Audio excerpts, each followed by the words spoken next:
আজকের দিনটা হচ্ছে বি আর আম্বেদকরের জন্মদিবস। বি আর আম্বেদকরের মূর্তির সামনে আমরা প্রতি বছর শ্রদ্ধা নিবেদন করি।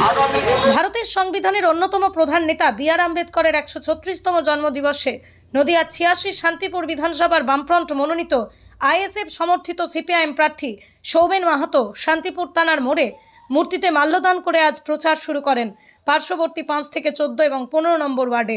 ভীমরাও আম্বেদকর আমাদের সংবিধানের অন্যতম প্রণেতা, তার 136তম জন্মদিবস।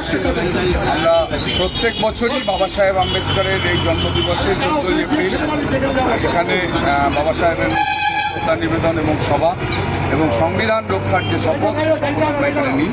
আজকেও সেই কর্মসূচি আজকে কি এখান থেকে নিয়েই প্রার্থীকে নিয়ে প্রচার এখান থেকে শুরু করবেন? হ্যাঁ, আমাদের এই পার্শ্ববর্তী অঞ্চল, আমাদের এই 15 নম্বর ওয়ার্ড, এখানে প্রার্থী। আর গতকালকে রাত্রিবেলা কিছু একটু অপ্রীতিকর ঘটনা ঘটেছে আপনাদের, তার পরিপ্রেক্ষিতে কী চিন্তা ভাবনা করছেন? পতাকা ছেড়ার কথা বলছিলেন কর্মীরা। এটা ভয় পাচ্ছে আজকে বিজেপি তৃণমূল দুই শক্তি আমাদেরকে এই সময়ে ভয় পাচ্ছে। যেভাবে মানুষের সাড়া, মানুষ যেভাবে মুখ খুলছে এই নির্বাচনে, আমাদের প্রার্থী তিনি শান্তিপুরের সকলের প্রিয় এবং সকলের চোখে তিনি সেরা প্রার্থী এবং সব মিলিয়ে যে লাল ঝান্ডার লড়াই গোটা শান্তিপুর জুড়ে শুরু হয়েছে, গোটা পশ্চিমবঙ্গ জুড়ে যে লড়াই চলছে, আজকে তাকে বিজেপি তৃণমূল দুজনাই ভয় পাচ্ছে। আমাদের পতাকা ছিঁড়ে দেওয়া, খুলে দেওয়ার যে ঘটনা, সেই ঘটনা তারই পুলিশ প্রশাসনকে জানিয়েছেন? আমরা জানাইনি এখনো পর্যন্ত, জানাবো এবং মানুষকে সঙ্গে নিয়ে প্রতিবাদ করব। আজকে আর কি কর্মসূচি রয়েছে? আজকে মূলত প্রার্থীর প্রচার রয়েছে এই ওয়ার্ডে এবং বিকালে আজকে চড়ক আছে, চড়কের মেলাতে প্রার্থী যাবেন বিভিন্ন চড়ক। আর দলীয়ভাবে কোনো রক্তদানের কোনো কথা? এটা আগামীকাল আছে, পয়লা বৈশাখ। আমাদের পয়লা বৈশাখে নতুন বছরকে আমরা স্বাগত জানাবো হচ্ছে রক্তদানের মতো সামাজিক কাজের মধ্যে দিয়ে। সারা বছর আমাদের হচ্ছে যুব ফ্রন্টের পক্ষে, ছাত্র ফ্রন্টের পক্ষ থেকে এসএফআই, ডিওয়াইএফআই, সিআইটিউ, আমাদের গণসংগঠনের ব্যানারে এবং পার্টির উদ্যোগেও রক্তদান শিবির আমাদের সারা বছর চলে। আজকের দিন এখন রক্তের একটা আকাল চলছে সারা জেলা জুড়ে। সেইখানে আমরা শুধুমাত্র নির্বাচন নয়, নির্বাচনের পাশাপাশি যে সামাজিক কাজ, রক্তদান, সেই কাজটাও আমরা আগামীকাল। বর্তমানে এত মানুষ এখনো পর্যন্ত ভোটার লিস্টের বাইরে, এই যে ব্যাপারে আজকের দিন একটি বিশেষ তাৎপর্যপূর্ণ। নিশ্চিতভাবে বাবা সাহেবের আম্বেদকর তার যে সংবিধান, যে সংবিধান ভারতবর্ষের জনগণকে অধিকার দিয়েছে, আজকে সেই জনগণের মৌলিক অধিকার সেইটা এই বিজেপি, আরএসএস এবং আমাদের রাজ্যে তৃণমূল কংগ্রেস সেই অধিকারকে হরণ করতে চাইছে। তার বিরুদ্ধে আমাদের ধারাবাহিক লড়াই সংগ্রাম চলছে এবং চলবে। নাম, পরিচয়? সঞ্জিত ঘোষ, আহ্বায়ক, সিপিআইএম 86 শান্তিপুর বিধানসভা নির্বাচন।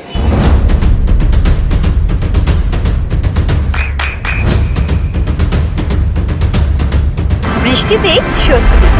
বৃষ্টি অ্যাকোয়া, বিশুদ্ধ পানীয় জল। আমাদের করছে মাল্যদান এবং তারপরে ছোট্ট একটা অনুষ্ঠান, সেই অনুষ্ঠানের মধ্য দিয়ে সংবিধান রক্ষার শপথ আমরা গ্রহণ করলাম। আর তারপরে হচ্ছে আমরা আমাদের প্রচার কর্মসূচি আজকে 15 নম্বর ওয়ার্ড, আমাদের এই হচ্ছে এই এলাকা সংলগ্ন থানা মোড় এবং তার সংলগ্ন কলাবাগান, আমাদের হচ্ছে মালোপাড়া, আমাদের হচ্ছে লেবুতলা পাড়া এবং সাহেবডাঙ্গা অঞ্চল, এখানে আজকের মধ্যে প্রচার সংগঠিত করব। আজকের দিনে অনেক মানুষ এখনো পর্যন্ত ভোটার লিস্টের আওতায় আসতে পারেনি, তাদের জন্য কি বলবেন আজকে বিশেষ দিনে? আমাদের ইতিমধ্যে শান্তিপুরে 31,000 নাম বাদ পড়েছে এবং তার মধ্যে হচ্ছে 12,000 নাম মৃত এবং যাদেরকে খুঁজে পাওয়া যায়। বাকিটা 18,000 ভোট বাদ পড়ল, যারা আমাদের ইতিপূর্বে ভোটার তালিকায় যাদের নাম ছিল, যারা ইতিপূর্বে ভোট দিয়েছে তাদের নাম বাদ পড়লো। এরা ন্যায্য অধিকার থেকে বঞ্চিত। মানুষের কাছে তো যাচ্ছেন, আমাদের এই মানুষগুলোর পাশে দাঁড়াতে হবে। এই মানুষগুলোর জন্য আমরা লড়াই সংগঠিত করছি। এদের এই সব মানুষদের অধিকার রক্ষার জন্য, তারা যাতে ভোটাধিকার হয়, তাদের যাতে ভোটাধিকার ফিরে আসে। আমরা ইতিমধ্যে বিডিও অফিসে আবেদন করেছি এবং ট্রাইব্যুনালে আবেদন করেছি। হচ্ছে কাগজপত্র অফলাইনে জমা করানোর ব্যবস্থা করা হয়েছে।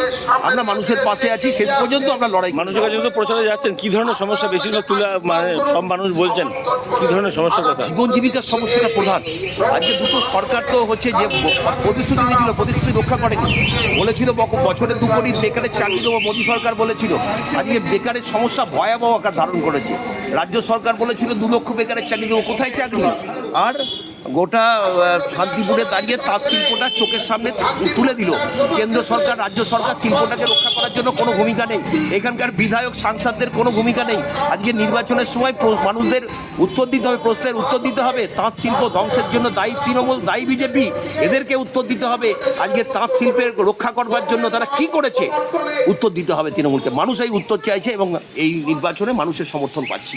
অসংখ্য মানুষ আমাদের সঙ্গে নতুন নতুন মানুষ যুক্ত হচ্ছেন। আপনার সন্তানের উজ্জ্বল ভবিষ্যতের সঠিক দিশা JRS public school. JRS public school, যেখানে শিক্ষা এবং আনন্দ একসাথে। JRS public school has an excellent team of teachers for the holistic development of your child. আপনার সন্তানের উজ্জ্বল ভবিষ্যতের একমাত্র ঠিকানা জেআরএস পাবলিক স্কুল। আপনি কোথায় ইনভেস্ট করবেন, কেন করবেন, বুঝতে পারছেন না তো? সঠিক গাইডলাইন পেতে আজই আসুন নদিয়ার চাকদাতে নিবেদিতা প্রাইভেট লিমিটেডে। Nivedita private limited, marketing and distribution service. Balcony বা সিঁড়ির রেলিং, মডিউলার কিচেন বা ড্রয়িং রুম, এক কথায় আপনার স্বপ্নের বাড়িকে করে তুলুন আরো সুন্দর। Chakdah ply centre, gorgeous look বা কোয়ালিটি সবে 3 number 1 Chakdah ply centre. Chakdah ply centre, KBM, Chakdah, Nadia. হোমওয়ার্কটা করেছো? হ্যাঁ স্যার। এ বাবা, ভুল করেছো কেন? চোখে কেমন ঝাপসা দেখছি, লিখতে আর পড়তে খুব সমস্যা হচ্ছে। চাকদার মডার্ন অপটিক্স থেকে ভালো চোখের ডাক্তার দেখিয়ে নাও। প্রতিদিন প্রকৃত চোখের ডাক্তার ও দৃষ্টি বিশেষজ্ঞ মডার্ন অপটিক্স চাকদহে। নদিয়া জেলার সবথেকে বড় বিল্ডার্স চাকদার মা মনসা বিল্ডার্স, রড ও সিমেন্টের পাইকারি ও খুচরো বিক্রেতা।